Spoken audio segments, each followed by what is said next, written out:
BJP రాష్ట్ర కార్యాలయంలో సంత్ సేవాలాల్ మహారాజ్ 285 జయంతి వేడుకలు ఘనంగా నిర్వహించారు.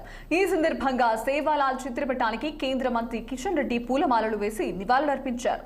సంత్ సేవాలాల్ జయంతి వేడుకలు దేశవ్యాప్తంగా బీజేపీ పార్టీ అంగరంగ వైభవంగా నిర్వహిస్తున్నారని ఆయన తెలిపారు. దీనికి సంబంధించి మరిన్ని అప్డేట్స్ మా ప్రతినిధి మాధవి అందిస్తారు. బీజేపీ పార్టీ ఆఫీస్లో ఉన్నాము. ఈరోజు బంజారాల ఆరాధ్య దైవమైన సద్గురు సంత్ శ్రీ సేవాలాల్ మహారాజ్ యొక్క 285వ జయంతి ఉత్సవాలను ఈరోజు కేంద్ర మంత్రి కిషన్ రెడ్డి ఎంతో ఘనంగా నివాళులు అర్పించారు కొద్దిసేపటి క్రితమే. ఇక్కడ నుండి కొమరవెల్లి బయలుదేరారు.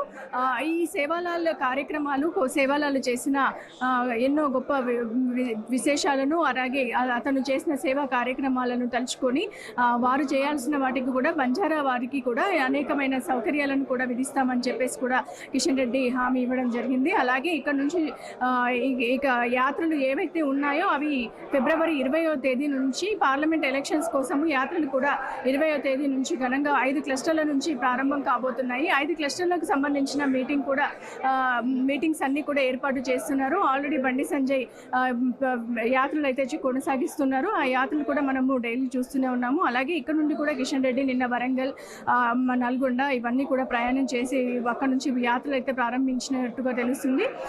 ఈ రాబోయే పార్లమెంట్ ఎలక్షన్స్లలో నరేంద్ర మోడీని హ్యాట్రిక్ సాధించాలి అనే ఏకైక ధ్యేయంతో బీజేపీ పార్టీ మాత్రం ఎన్నో కార్యాచరణలు ముందుకు తీసుకెళ్తుంది.